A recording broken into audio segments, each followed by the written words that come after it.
항상 금리 올라간다는 언론에서 뉴스가 많이 나올 때 그런 얘기, 그런 질문들이 많더라고. 특히 이제 내가 시작할 건데 그러면 금리가 지금 올라가니까 우리 투자하기는 불편한 상황 아니냐? 그럼 내가 나중에 하는 게 좋지 않냐? 뭐 물론 나중에 하는 것도 좋겠지. 근데 나는 항상 지금 이 시장에 대해서 우리 투자자 입장에선 불리하다고 생각도 드는데, 불리하다기보단 이거는 금리가 만약에 나한테만 오른다고 하면은 이건 불리한 상황이 맞잖아. 근데 그 금리는 나도 오르고 여보도 오르고 모든 대한민국 사람들이 다. 모든 사람들이 금리가 오른다라고 하면은 이건 사실 누가 유리하고 불리하고가 아니고 똑같은 상황이 아닐까 생각이 좀 들고,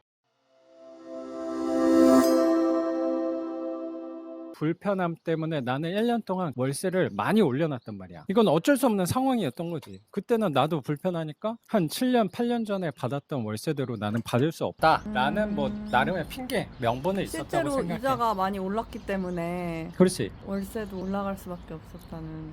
그렇지. 뭐 손해를 보면서 세입자를 받을 수는 없었으니까. 그때 당시에 나도 기억이 나는 것 중에 하나가, 월세를 내가 이런 사유 때문에 금리가 너무 올라서 이자를 올리겠다라고 얘기를 했더니 뭐 실제로 세입자가 이해한다 이런 의견이 더 많았고, 10만 원 올린다고 했을 때 이 월세는 너무 비싸서 나가겠다라고 한 세입자는 단 한 명도 사실 없었단 말이야. 그러면 오히려 월세가 전체적으로 많이 올랐기 때문에 그에 이자에 맞춰서 월세를 올려도 시장 가격에서 꽤 나만 올린 건 아니었다. 그렇지. 오히려 세입자분들도 알아봤을 거 아니야. 근데 그 세입자분들도 그래도 저렴한 10만 원이 올라도 저렴하니까 있었을 거라고 나는 생각하거든. 근데 뭐 중간에 그때 나가신 분들도 있었으니까 나가시고 새로 들어온 세입자분들이, 나는 이제 기존에 있는 세입자는 잘 안 올리려고 노력은 하는데, 세입자가 나가고 나서 새로 받는 세입자에 대해서는 당연히 시장 가격으로 내놓으니까 예전보다 받았던 월세는 더 많이 올랐지. 그래서 1년 지나는 동안 나는 월세를 많이 올려놨기 때문에 지금 이자가 올라가는 거에 대한 부담감은 조금 덜한 거는 분명한 것 같아. 뭐 나는 자신 있다, 두렵지 않다 이런 부분은 아니겠지만 분명히 부담은 좀 덜하다라는 생각은 드는 것 같고, 그러면 기존 거에 대해서는 내 나름대로는 대비해 놨기 때문에 뭐 불편한 게 없다라기보다 좀 덜하다라는 부분은 있는 것 같아. 특히 이거는 불편하다, 불편하지 않다는 비교를 해봤을 때, 내가 작년 하반기랑 대비했을 때 1년 전과 지금을 대비했을 때랑 비교했을 때 조금 더 덜 불안하다는 거지. 나는 괜찮다 이런 부분이랑은 좀 거리는 있는 것 같아. 그리고 나는 요새 수업 모집하고 수업하면서 그런 질문도 또 많이 받는데, 두 번째로 또 넘어가면 항상 금리 올라간다는 언론에서 뉴스가 많이 나올 때 그런 얘기, 그런 질문들이 많더라고. 특히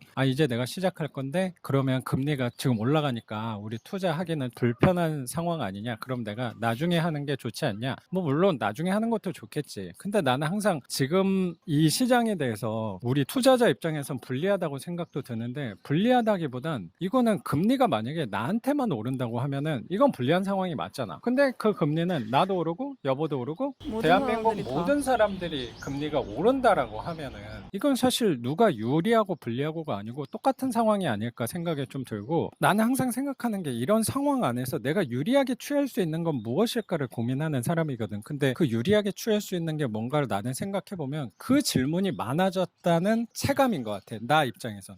그게 무슨 얘기냐면, 사람들은 분명히 이 질문은 사실 올해 초 같은 경우는 하는 사람이 거의 없었는데, 그런 질문을 받으니까 요새 사람들의 심리가 조금 위축되는구나라는 생각을 오히려 간접적으로 하게 되는 것 같거든. 전체적인 투자 심리가 금리로 인해서 많이 위축되고 있는 것 같다. 그렇지. 그 금리가 올라간다는 부분은 사실 뭐 신경을 우리가 안 쓴다라기보다, 금리가 올라가면 그만큼 투자 심리를 위축이 되니까, 그 위축되면 결국에 사람 투자자들, 우리는 경매, 부동산 그 시장에 사람들은 빠져나간다는 거 아니야. 그러면 이거는 어쨌든 경쟁 입찰로 되는 건데, 사람들이 입찰자가 줄어들었다는 거는 분명히 내가 싸게 살 수 있는 기회는 분명히 늘어났다는 건 맞다고 생각이 들고, 나는 금리가 이만큼 올라간 만큼 입찰 가격을 더 빼고 나서 생각하면 되지 않을까 생각이 좀 드는 것 같아. 오히려 위기 속에 기회를 찾을 수도 있다. 뭐 그런 셈이 되는 거지. 뭐 나는 이 위기 상황을 기회로 살리겠다라는 관점이라기보다, 나는 항상 하는 사람이기 때문에 그 시장 금리에 맞춰서 입찰가를 만들어서 넣으면 되지 않을까. 거기에다가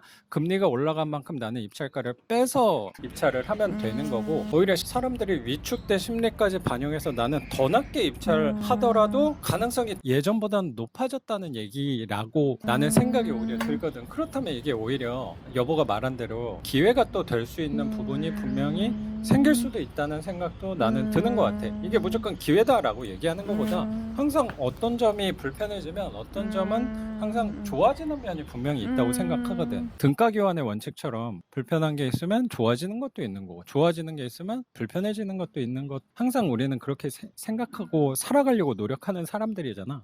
근데 사람들은 금리가 올라간다는 그 두려움에 대해서만 나는 생각한다는 게 조심스러운 거지. 물론 금리가 올라가서 두려운 부분이 당연히 그럼. 있지만 그렇지. 그 안에서 그래도 우리는 투자를 기다리기보다는 이 안에서 우리가 할 수 있는 방법도 있다. 그렇지. 그러니까 나는 지금 당장 할 수 있는 방법을 찾다 보니까 항상 이런 생각의 습관에 노력을 한다고 생각이 또 들거든. 거기에다 하나 더 덧붙여서 얘기를 하면 금리가 올라가는 것 때문에 시장은 위축됐어. 그러면 사람들, 투자자, 경쟁자들은 덜해졌다는 생각인데 여기에 더해서 지금 빌라 황제들, 빌라 왕들 때문에 경매 물건은 분명히 많단 말이야. 주택 시장에 물건은 쏟아지고 있는데 투자자 경쟁자는 덜하다. 이거는 내가 얘기를 하지 않아도 유리한 상황인지 불리한 상황인지 이거는 판단하기가 난 수월할 거라고 생각하거든. 그래서 여보랑 얘기했던 게 그런 부분인 것 같아. 나는 오히려 사람들이 이제 덜한다라고 생각이 여론이 조성된다는 걸 많이 느끼게 되니까 내가 취해야 될 것은 무엇인가를 나는 생각하는 것 같아. 그럼 내가 취해야 될 건 뭐야? 이거는 너무 간단하다고 생각하거든요.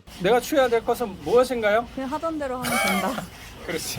맞아요. 그래서 나는 그냥 요 상황에서 내가 하고 싶다면 나는 할 수 있는 방법을 찾는 사람이다 보니까 아예 신경 쓰지 말라기보다 이거를 나한테 어떻게 유리하게 활용할 수 있을까를 찾는 게 우리의 몫이라고 생각을 하면서 오늘 영상은 여기서 마치는 걸로 하겠습니다. 작가 반지성이었습니다. 감사합니다. 감사합니다. 고맙습니다, 여보.